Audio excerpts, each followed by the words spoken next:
people throwing rocks at police cars, flashbangs, lighting up the air, going over my head, police firing rubber bullets into the crowd. But it's been tense. There's been clashes every day. We will measure our success not only by the battles we win, but also by the wars we end. The U.S. will take over the Gaza Strip. We'll own it. Know that China is doing very poorly right now. I just saw some reports coming out, and I don't want that to happen to China. You're gambling with World War III. I was saved by God to make America great again. I'm Roland Oliphant, and this is Battle Lines.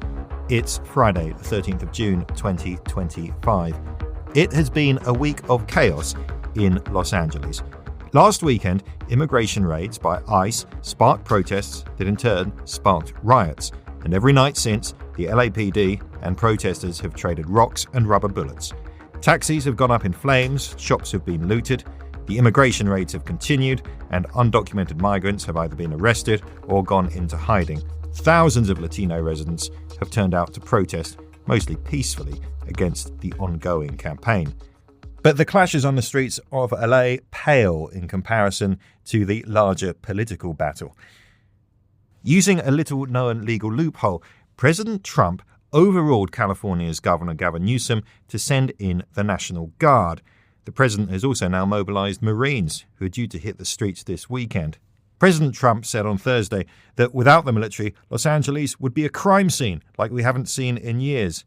Mr. Newsom, or New Scum, as Mr. Trump named him, had totally lost control of the situation. He should be saying thank you for saving his ass, instead of trying to justify his mistakes and incompetence, Mr. Trump wrote on Truth Social.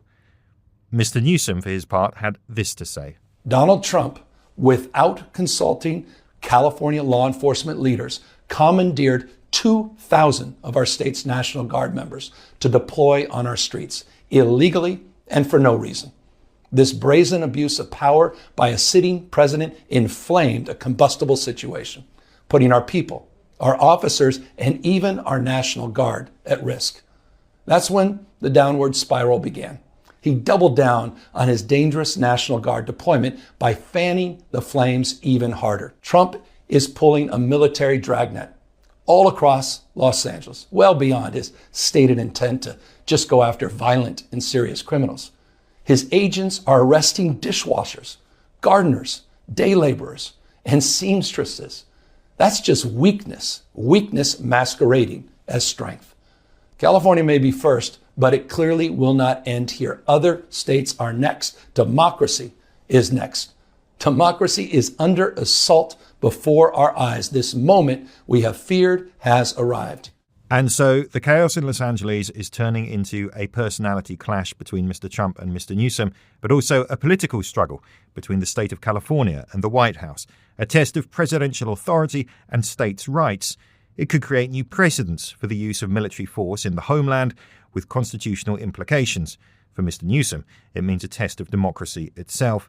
And of course, it represents a conflict at the heart of contemporary America. The nationwide tension between the half of the country that voted for Mr. Trump and his promises to crack down on illegal immigration, and the half who see that as Mr. Newsom put it, an assault on democracy itself. Meanwhile, the immigration raids, protests, and the unrest have continued.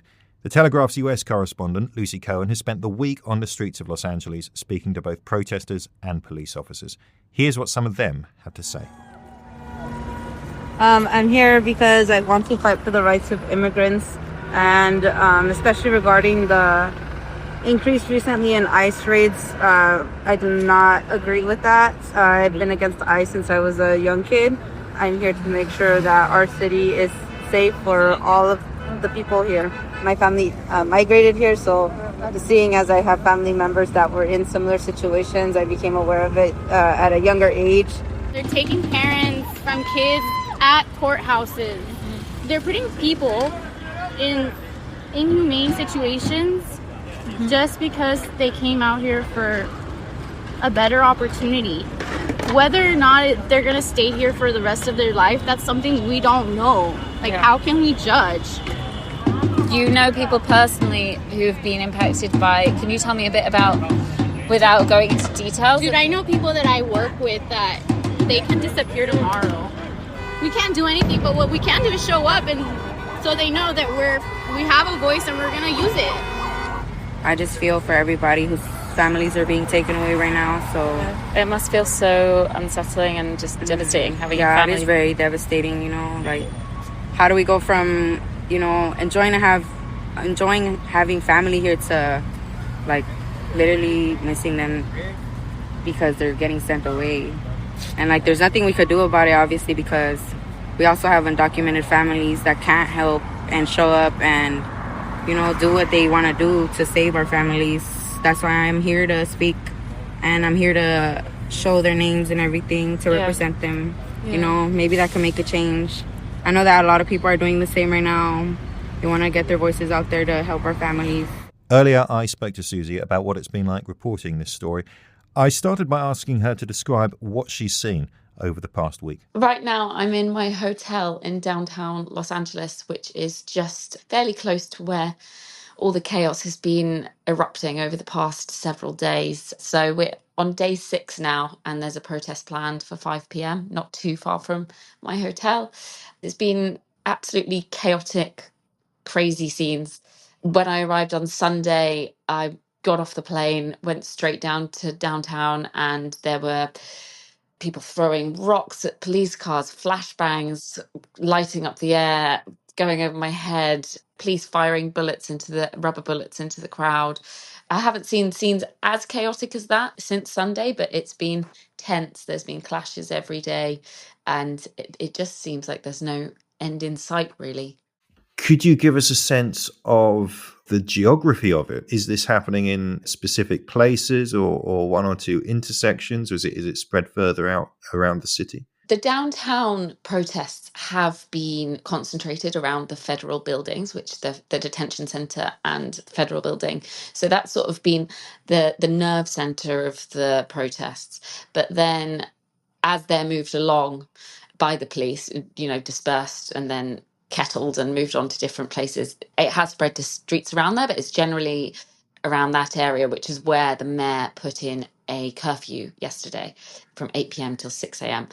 But although they arrested people once that curfew went into place, there were hundreds of people on the street last night, and I was with them and we were walking for hours. Eventually, about 11 p.m, I had to come back and file, so I left them. But walking through the downtown area where the curfew had been put in place, after I left, the police must have come in and dealt with everyone. So that's in the downtown area. It's been fairly concentrated, but across Los Angeles, when there are raids, there have been protests. So there was in Paramount, another part of Los Angeles, there were some riots on Friday. And there have been things springing up in different cities as well. So Santa Ana, which is about an hour's drive from where I am, 45 minutes, there were protests. There was a raid 2 days ago, and there were protests erupted and people protesting there. And yesterday there was a protest there as well. I don't think it descended into chaos, but there were National Guard, and also Trump supporters came out to sort of be a counter protest. So it's spread around, and as you've seen, it's spreading across the US as well, with these protests erupting in more than a dozen cities. I've just been looking at the news just before we were able to speak to you, and it looks like they've the governor of Texas has now sent the National Guard into San Antonio too. This whole issue of the National Guard being mobilized seems to be spreading across the country. Yes, I guess the difference with that is that the governor himself, who is a close ally of Trump's, he's a Republican governor, has sent the National Guard in. What made it so different here was Trump ordered the National Guard at no request of Gavin Newsom, the governor. So that's a slight difference in that sense. Trump hasn't sent the National Guard into any other cities yet, as in like a federal order. Here he sent in the National Guard. There's 4,000 troops meant to be deployed here and 700 Marines. Really unprecedented move. I haven't seen any Marines on the streets yet. I think they're still in training, learning how to deal with sort of de-escalation, and they have very limited powers here, what they can do until if Trump invokes the Insurrection Act. Could you just take us back to the beginning, Susie, because I think things have moved so fast. What has triggered this wave of unrest in Los Angeles? How did it all start? So it all started on Friday when ICE began conducting raids, immigration raids in Los Angeles. So there were raids at Home Depots. Immigrants often go to pick up work in the morning. What does ICE stand for? Immigration Customs Enforcement. Just because we're hearing a lot about this Home Depot, for those of our listeners who have not been to America, what is a Home Depot? It's the equivalent of a home base or a B&Q. People will go there hoping to pick up day labouring work, or, say you want some labour to do up your kitchen or paint you can go there and find people who can do that for you. They've been conducting raids there. They conducted raids at a clothing manufacturer where I spoke to several people whose relatives were taken away in those raids and detained, and they haven't heard from them. So I think the thing that's frustrating a lot of people and why they're taking to the streets is people feeling very unsafe. The mayor described it as terror, people living in terror. Campaigners argue that these aren't the so-called criminals and worst of the worst, as Trump has suggested, but people who've been here for years going out to try and work. That sparked a lot of anger, and some protests broke out, people trying to stop the vans leaving with these detainees. And yes, then it just erupted, and it hasn't stopped since. ICE has been continuing with its raids, to carry out raids, I think on a lesser scale.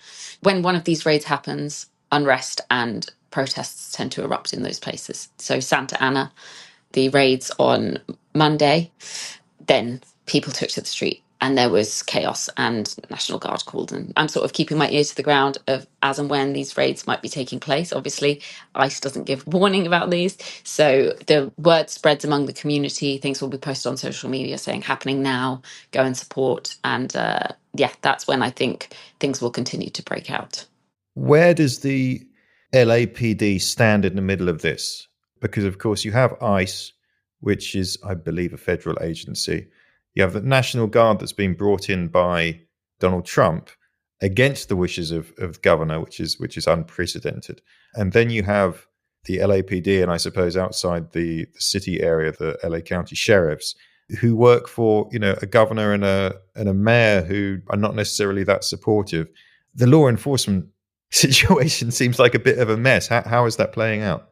So I'm losing track of all the different uniforms and agencies that I'm seeing. I'll see highway patrol agents blocking off areas with their batons, and then I'll see LAPD, but it's the LAPD which are carrying out the law enforcement. So when there are arrests being made, that's the LAPD. The National Guard stand there with their shields. I haven't seen them doing anything other than guarding federal buildings. I've seen highway patrol as well with these guns with rubber bullets. It is very much under control of local law enforcement, who are on horseback with these guns, as I was talking about, shooting protesters when they get too close or things that boil up.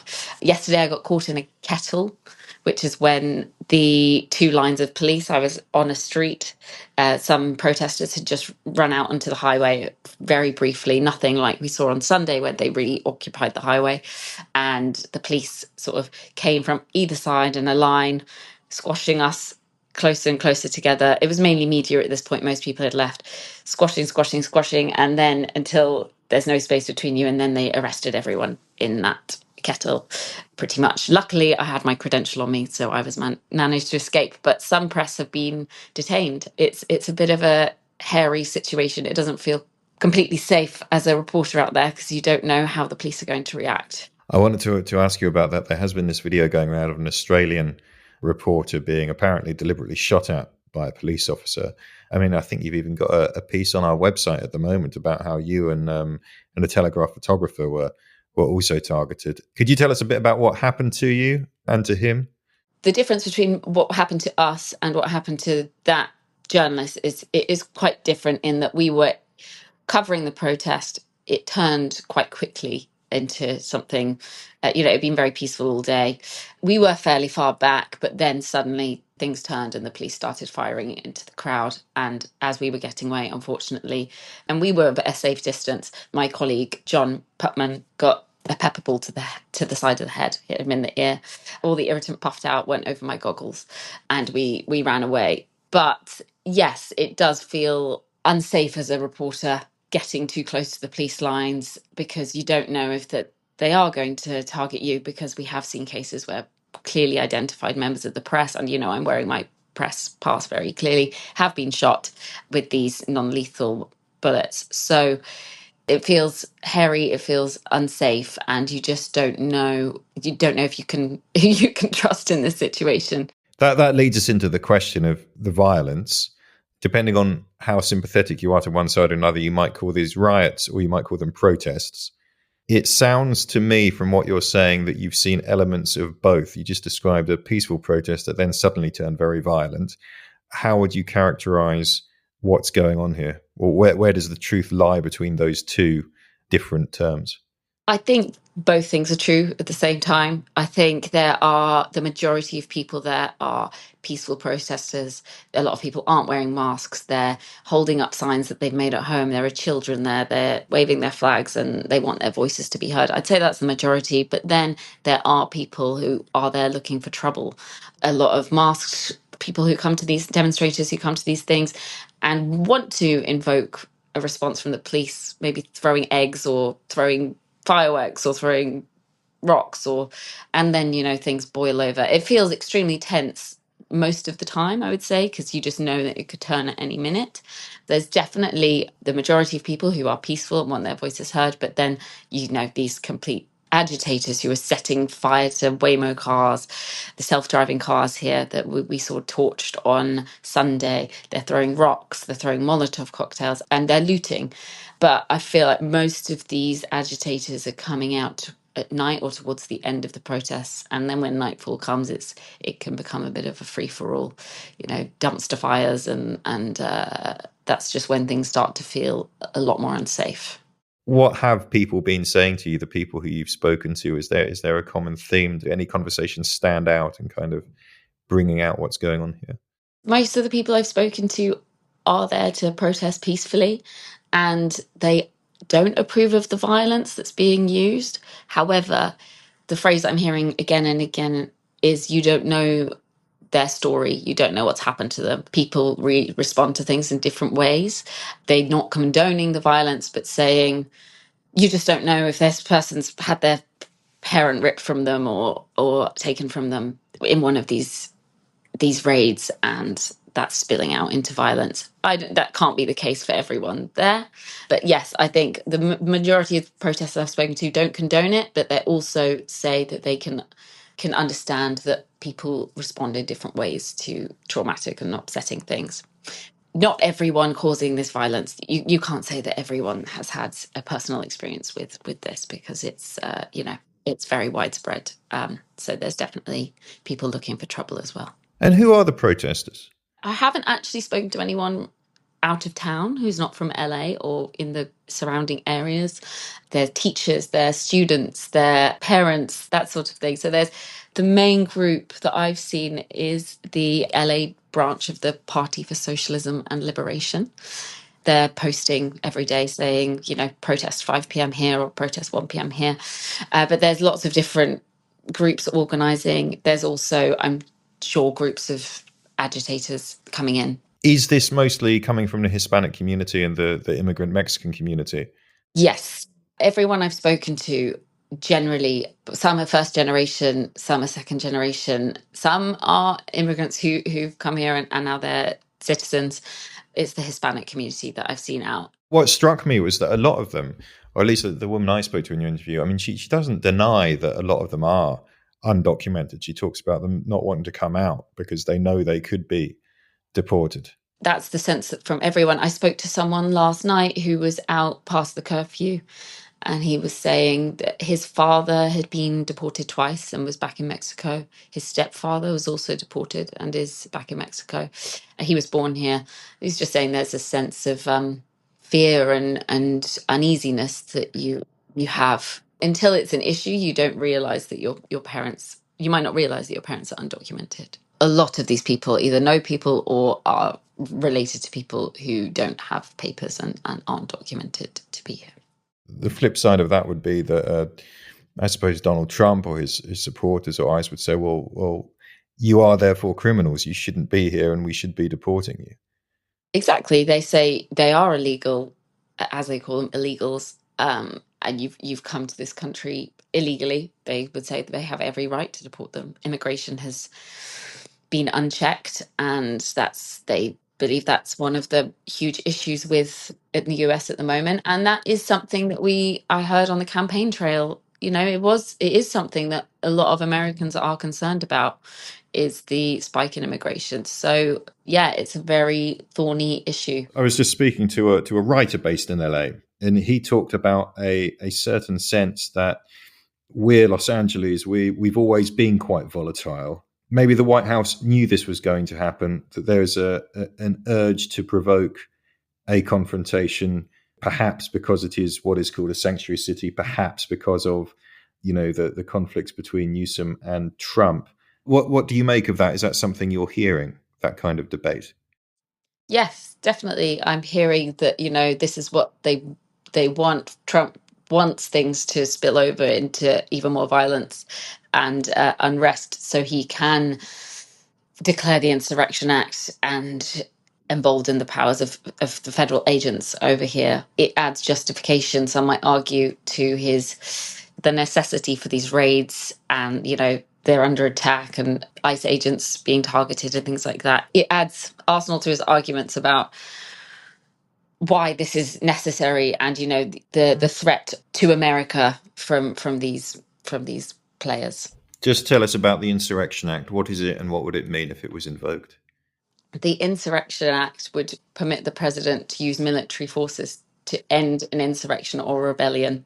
So it would give, right now, as I mentioned, the Marines, the National Guard, are very limited in what they're able to do in terms of, they can de-escalate, they can detain people, I believe, for a short amount of time, but they can't arrest or actually enforcing. It's still in the hands of the LAPD and local enforcement, but this would give power to federal agents on the ground here in Los Angeles in a way that they just do not have at the moment. At the moment, it seems like it's, National Guard are standing there and showing off their shields, their fatigues, and some great picture opportunities, and guarding federal buildings, but they're not actually doing anything on the ground in terms of dealing with the crowd or de-escalation, from what I've seen. One thing that's been suggested to me over the course of this week is that, in a sense, this is a testing of the waters, maybe a rehearsal, whatever you want to say, but it was an attempt to see how far this can go. How far can the president exercise these authorities? Is there a sense of that? And if so, what might Donald Trump be preparing for in future? People might argue that this is a rehearsal, that Trump is seeing how far, California is a blue state, pushes back against some of his policies in the same way that New York and other blue states, although New York is slightly different in terms of the relation between the mayor and Trump at the moment. But, the governor, he's still at loggerheads with Trump and doesn't agree with his policies. I mean, it's a test case of what happens if these blue states do refuse to allow, and so-called sanctuary cities do push back against his policies and what he's trying to achieve here, and his ICE agents and federal powers. What can he do to bring things under his control? How far can he go? And what does the roadmap look like? Susie, thank you for all this. You've been in LA for several days now. Where do things go from here? Is there any upcoming decision point that we should be waiting for or looking out for to tell us what happens next? Where do we go from here? I mean, it all depends on what happens on the ground. I mean, it's, as you mentioned, it's spreading to other US cities. So how big are those protests going to get? Is Trump going to send in the National Guard to New York, for example, or another state? In terms of what's going to happen in Los Angeles, I don't know. I mean, one police officer I spoke to said he thinks that something's going to happen that will escalate things very quickly. He suggested that maybe someone will try to shoot an ICE agent or something along those lines. Obviously, that's complete speculation. I think people will continue to be protesting. At some point, things might boil over and Trump might declare the Insurrection Act, and then things will get really, if the Marines and National Guard and people are able to come out onto the streets and carry out law enforcement and orders of the president, the Marines being deployed would be under his command, things will get much more intense. But, if this just continues as is happening and things don't escalate further, I think we'll be in this situation for quite some time. Susie Coen there, reporting from Los Angeles. After the break, how does today's unrest compare to the 1992 Los Angeles riots? And what is it about that city that makes it such a lightning rod for fault lines in American society?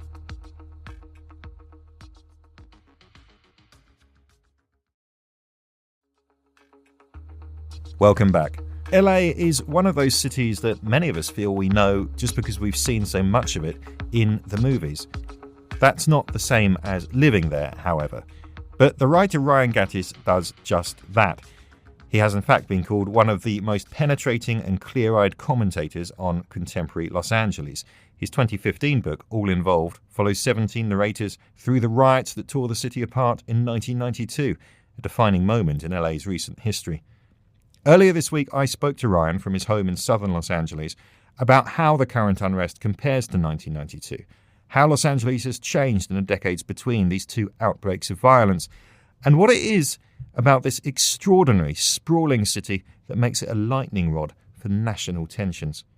I started by asking him to describe what he's seen of this week's trouble. It's been a strange time, I think, to say the absolute least.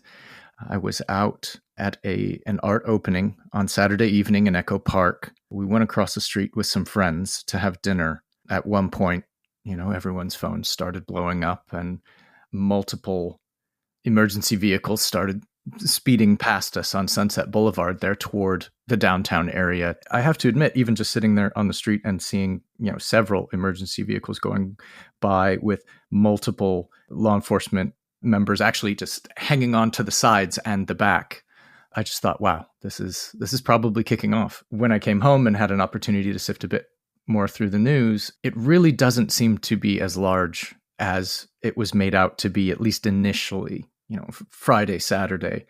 And as far as where we are now, there seems to be a disconnect, I think, between what's actually going on and the scale and the scope. I mean, you mentioned 1992. Yeah, we're nowhere. And I mean, nowhere near that in terms of scope and scale. And I could get into the numbers or anything you'd like to help, make that obvious. But that is not to say that we aren't in a very difficult moment where the federal government perhaps is very much looking for conflagration, difficulty in order to justify increasingly larger means. In fact, I just saw photos of Marines arriving in Los Angeles this morning, which is, I think, very worrying indeed. I wanted to ask if there's something specific about LA that makes this the place where this confrontation and this conflagration has kicked off, because I suppose it could have been anywhere in America, really, that we've been seeing these ICE raids on immigrant communities across the country. Is there something peculiar about Los Angeles that made it particularly febrile here? Well, the short answer is absolutely everything. Could this have happened at another sanctuary city in the United States? Sure. I don't think so.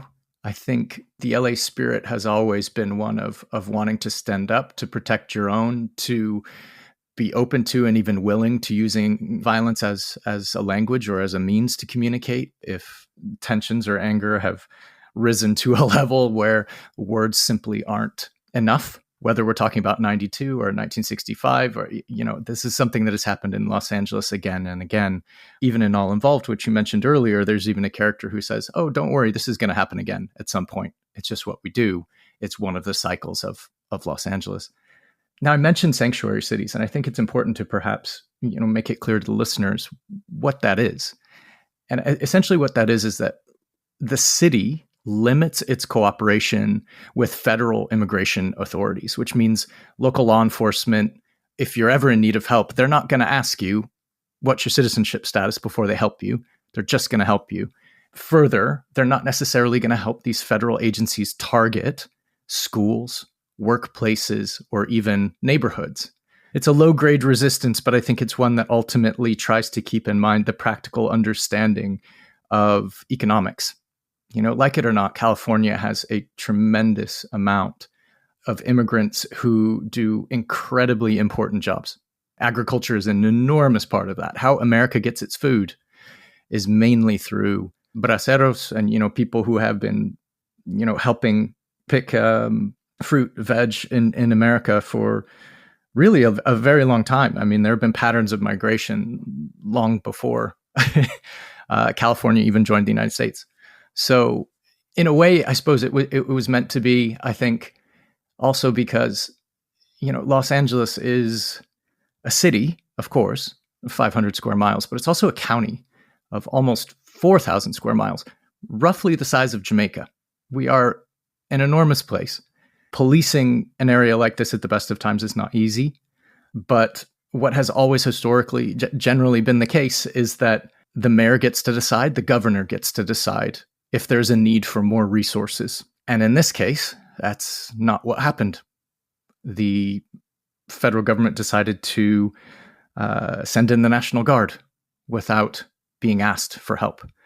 I think that's really grating at this point in time, and that's really inflaming tensions and making things difficult, and is certainly opening up the conversation about, just how political is this?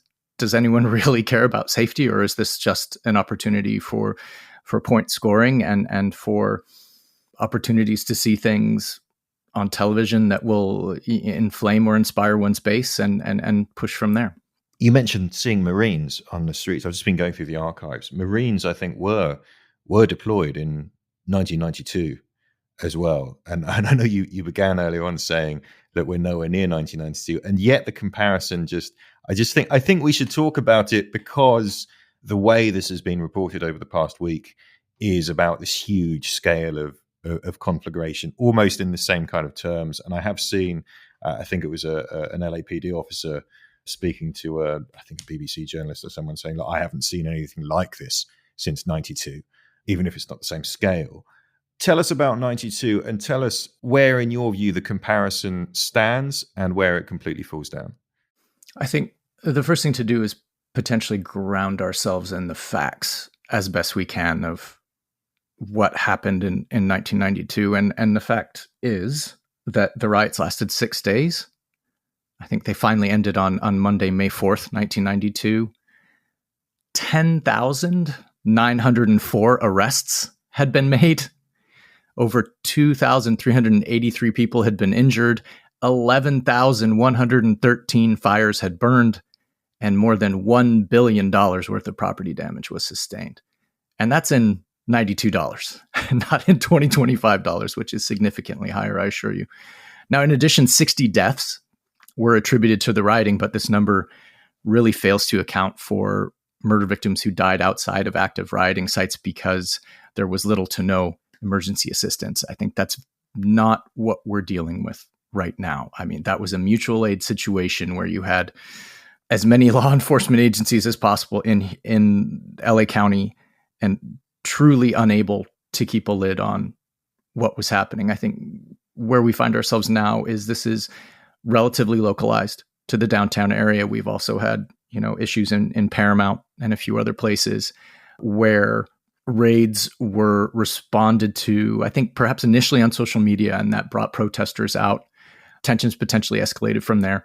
The interesting thing is this: I wonder if this is actually right about the scale of what happened when the Dodgers won the World Series, which is the local baseball team recently. I mean, buses were set on fire and people were in the streets. And I think so far there were certainly more injuries reported at that time, which again is not to say that the groundwork that has already been laid, especially with troops coming in mainly around the federal building in downtown, cannot become more difficult and worrying. But I think we are where we are now, and understanding that so much of Los Angeles burned in 92, and that's just not the case. It's not where we are now.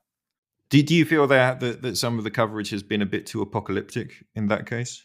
I think it's Los Angeles, and we can't help it. The coverage is almost always apocalyptic, isn't it? I mean, there's a wish to show that, and if anything, perhaps it's safe to say that the most recent wildfires were far more worrying, far more damaging in terms of whether the Palisades or up in Altadena, Pasadena area. I mean, the amount of folks displaced.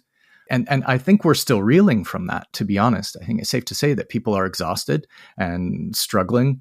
And so for this to come along at this time, perhaps, in a way that helps tap into, any number of angers or desperations or difficulties that have already been here. The 1992 riots were infamously sparked by the beating of a black man, Rodney King, by white police officers. There was this big racial element, this issue about white police, black violence. There was going around there. There are other issues around it, which I'm sure you'd be able to tell us about if we have time. How would you compare that to the fact this is about law enforcement raids on a mainly Hispanic immigrant community? And how does that reflect I suppose, the kind of demographic changes that Los Angeles has undergone in the past 30 years? Well, I think what we can say about 1992 is there absolutely has been a demographic shift, primarily of African Americans leaving Los Angeles, primarily to the east, to Riverside County. And there has been a larger influx of Latinos into these areas, specifically South Central, Paramount, where one of these, first issues happened a few days ago. So, it's really interesting because it's not the easiest thing to get our arms around. I don't think it's as simple as, A to B here. It really isn't, and nothing really ever is in Los Angeles, to be honest. I think what we're dealing with more broadly now is, our issues of safety, our issues of separating families, our issues of primarily law-abiding citizens who work, as opposed to what everyone saw in 1991 when it was captured on camera was the beating of Rodney King. That was actually 3 white police officers and 1 Latino police officer. A jury acquitted Briseño and Wind, as well as Coen of excessive force. They failed to reach a verdict on Lawrence Powell. Although those are the facts, what was more important, at least at that time, was the feeling that, what America had seen and what Los Angeles had seen with their own eyes on that videotape made them feel as if a miscarriage of justice had occurred. America and Los Angeles at large did not get to sit in that courtroom and hear everything as far as the testimony, as far as mitigating circumstances, as far as anything else surrounding it. The feeling was that, look, this trial took place in Simi Valley, which was a majority white area. It was moved on purpose. It was moved away from the city of Los Angeles to ostensibly have a fair trial, but that was just not the perception. Perception did not match what people felt. And specifically what people felt was anger and seeing that. Someone defenseless being beaten by multiple people with batons. I think ultimately that was a symbol. So when I was doing a lot of research for All Involved, what I heard, especially in these neighborhoods, whether I was in Linwood or Downey or Paramount or anywhere else, I was genuinely hearing, oh, every neighborhood had a Rodney King. Everyone is aware of this. This is something that happens. So again, when I say symbol, I mean, it was taken as a symptom of a larger whole, broader unfairness, unlawfulness, disappointment, pain. That's ultimately, I think, what led to 92 was just an absolute outpouring of anger. I think I'm most familiar with Paramount, which is a bit more to, it's a bit closer to the area that I've spent so much time researching, which is, just north of Linwood. It's one thing for this current administration to say, we're targeting the criminals and, we're that's exactly what we're doing here. The vast majority of folks in the United States would say, okay, like we're not necessarily on board with criminals. We understand what you're doing and we hope you can be targeted about it. But I think what they were already showing when they went to a Home Depot and targeted day laborers, and a local council person saw this and was able to get the news out to followers and people in the local area who genuinely cared about these men and women and their families. That created a very different situation. There's a lot of clashes going on here. I mean, there's obviously, there's literal clashes between law enforcement and protesters. Protesters, I suppose, if you support them, rioters, if you on the other side of the political spectrum. There's the clash between the federal center and the states. In this state, the White House and the state of California. There's the more general clash, right, that is playing out throughout America between MAGA and those opposed. Could you lay out how those fault lines come together in Los Angeles? Is the city as riven as the country at large, or is it a city that feels more? I mean, it's so huge; it's difficult to get your head around sometimes when you're an outsider talking about it. Is it a city generally unified on these questions, or is it as divided, as riven, do you think, as America at large? It's a great question, and I don't think there is an easy answer. As much as I would love to be able to give one and you would love to be able to hear one, I think it's safe to say that my sense of things in LA is that we are not as riven as the country at large, although there does seem to be, as you put it, a larger MAGA presence here than Trump's previous presidential term. Because you're right, it's clash on top of clash on top of clash on top of clash. What you may have is federal government versus state of California. You've got mayor versus governor. You've got the governor coming down here and saying he's willing to be arrested, which could set up any number of extremely difficult scenarios and could potentially be something unlike we've ever seen in the United States before. The Marines have arrived this morning. They aren't precisely trained in de-escalation, which might be quite useful, at least at this point in time. And I think, Roland, you put your finger on something here, which is that language is important too. What one side will say and what another side will say, how things will be cast according to, who may believe with you ideologically, is really a big deal at this point. But interestingly, I think it was a big deal in 92 as well, because you had some people calling it the riots, and you have others even to this day, and I think it's now even the position of the Los Angeles Times to call it the uprising, which is a fascinating use of language and perhaps even, a growth in our understanding and our lens on how we view that time. But I would also say what's fascinating is everything about this feels like a trap, if I may say so. I mean, it's almost as if, Los Angeles is a little bit volatile. We have the spirit in Los Angeles to stand up for ourselves. Don't like being bullied. Don't ever wish to be bullied.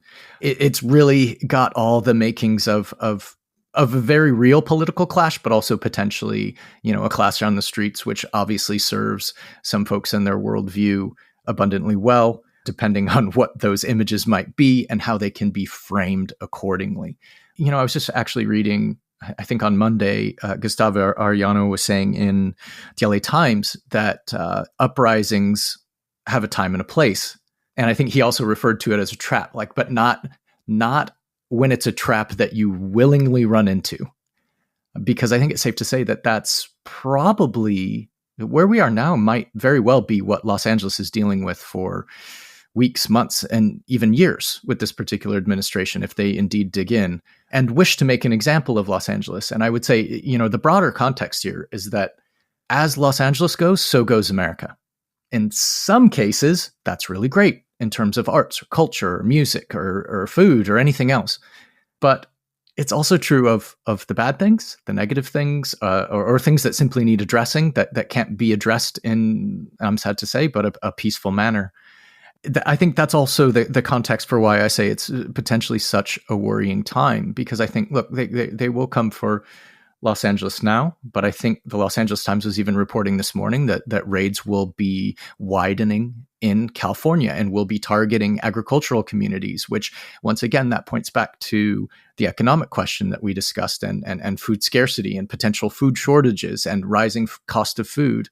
It's one thing to shout that this is about immigration and immigration only, but it's another thing to just step back slightly and realize, wait a second, there's a whole ecosystem here that absolutely uses immigration as a way of providing labor, and specifically low-cost labor, in order to either deliver goods to market or provide services. What we're dealing with, I think, is a broader problem on the ground here, but also spreading to California, that will potentially spread to the United States at large in various potentially more targeted ways. I think it's safe to say that whatever they learn here, they will potentially apply elsewhere all over the United States. Los Angeles has always been volatile. It has always been a roll out the old hackneyed term melting pot. There has been massive demographic change there. You have seen, the huge numbers of Hispanics moving in, blacks leaving. I think California or LA at least has some relatively recently became majority non-white. The reason I'm harping on this is because it seems to me that this is a this is a driving theme of the entire kind of current division in the United States. And the anxiety about immigration clearly is something that Donald Trump appeals to, and that MAGA voters vote along those lines. Is there sympathy for that concern in LA? Seeing, amongst people who've seen, vast amounts of immigration, even more immigration than they have previously, is there a way of, I don't know, sitting in LA, are you able to say, yeah, I can see why people have anxieties about this? I think that's a fascinating and important question, and certainly not an easy one. Personally, and again, I am only speaking for myself, I am speaking for absolutely no one else, I view it as an abject, unapologetic, amazing good. I don't know that I spend a tremendous amount of time with folks who may view it as, who may view a demographic shift as a bad thing, as difficult, as worrying, as something that needs to be fought against. And I don't at all. I play football on the weekends with folks probably from 13, 14, 15 different countries. The thing that's so fascinating about Los Angeles is it's never just about that first wave of immigration. It's the second, it's the second generation, it's the third generation, it's the fourth generation. It's, it's what people are able to bring with them, from a familial and cultural point of view that just adds to the tapestry of what Los Angeles is. And I think what Los Angeles ultimately is, at least at this point, and in my very narrow understanding, is just a titan of hybridism, in terms of culture and being able to see connections, meld things, bring them together. And, that crosses every line, whether cultural, economic, food, music. I mean, it's truly stunning to be in Los Angeles and have North African tacos and then go to, a performance of Russian ballet and then go to the cinema and, see something from France and, and then, spend your evening in a cocktail bar in Little Tokyo. We are the world. Los Angeles is a condensed, incredible world unto itself. And yet I think it's also a celebration of humanity, what we're good at, what we're wonderful at doing. And a lot of that is communication and collaboration. What about the dark side of that? It's the city that gave the world, NWA and the riots. And so a friend of mine, a relative of mine, drove cabs in LA in the 80s and 90s, was driving during the riots. And he tells these really hair-raising stories about kind of, the crack epidemic, all of that kind of thing. And the other thing he often says to me about America writ large, but Los Angeles in particular, because it's where he lived, is about how, you can be anything, but if you fall through the cracks, it's 10 times worse than what will happen to you anywhere else. Are there other things going in LA that feed into, a sense of anger or social breakdown at the moment? Well, at the risk of being, kind of shockingly and worryingly self-promotional, I would say, look, if you're curious at all about some of the darkness in LA and what happens when people fall through cracks and how systems work, whether law enforcement or otherwise, my books are probably not a terrible place to start, as far as getting a sense of that. Because a big part of what I did and have done for my research is talk to people, not unlike your friend who drove cabs, and I've heard hundreds of hair-raising stories that span decades. But that being said, I think you also referenced NWA, which is art, which is music, which is culture, which influences the world and also reflects the world that they're living in and tries to make it known, make it clear, and ideally, potentially, hopefully, and I think it's safe to say they did, create change. Now, I hear what you're saying as far as what are the broader, more difficult things or the things that might be under the surface that might create broader tensions or worries or fears. That's always been the case in LA. We have budget issues. We have a homelessness crisis that's unlike anything I've ever seen. And it somehow keeps getting worse, even though almost every couple of years, the voters will vote for measures to help provide for folks who are on the streets or who need help. And yet nothing so far seems to help. But generally speaking, I think Los Angeles likes to keep its own house. We generally speaking, we might not always be great at it, but we want to be the ones doing it. So when the federal government comes in and says, we think it's this, this, and this, and you shouldn't be doing this and shouldn't be doing that, I think that's what ultimately gets people's backs up and gets them really angry and upset when, look, all the anger and upset in America, I think, as if I can somehow speak to it. Look, there are so many things that aren't working economically, and we have a chunk of the electorate who can remember when families in America could live on one income. That's definitely not the case anymore. Certainly not the case in Los Angeles for all kinds of reasons, whether rising real estate or, difficulty finding work or anything else. Things have changed. Economics, generally speaking, do not benefit a large enough portion of America and of the electorate. And people are angry on both sides. Where I think we fundamentally disagree, potentially, is the ways and means with which to potentially address that. Attacking immigration, attacking folks with the least protections is not necessarily the way to do it, especially when it is an underpinning of an economic system that is here whether we like it or not at this point. On the one hand, this has been wildly blown out of proportion. The recent fires were much, much worse. It's not that different to the Dodgers winning the World Series. When did they win the World Series, by the way? Last year. Last year, okay. And the exuberance that followed that. And it's certainly nowhere near the scale of 1992. And yet, on the other hand, you say, look, yes, this is LA. This is a place that kicks off from time to time. We've always done it. We always will do it. And we can see this thing going on. And there seems to be a certain worry in your voice about where this could lead. How worried are you about how deep or how serious of a confrontation this could become? Is there a point at which this could become even more violent? I think there's absolutely a point at which it could become more violent. What that flashpoint is, I don't know. But if this becomes an increasingly drawn out occupation, which it seems to show signs of becoming, and the political will, at least from a federal point of view, is to dig in, then the longer that happens, on a long enough timeline, things could get bad. And I've, perhaps you'll forgive me for not giving you like the world's greatest quote about where we could end up. Because I live here. I would rather not think about every possible permutation, but I just can't see an occupational force, whether National Guard or ICE or even Marines, which I doubt will last very long, especially when the mayor and the governor are against it. You're right, the lines are drawn. There is absolutely a fundamental difference in how they see LA and how it needs to be handled. And when those two things are present, and you've got a bunch of folks who have guns and you have folks who are willing to, throw concrete, it absolutely can kick off. And I pray it doesn't. The longer it drags on, the harder it is for, I think, Los Angeles at large to be thoughtful and determined and patient.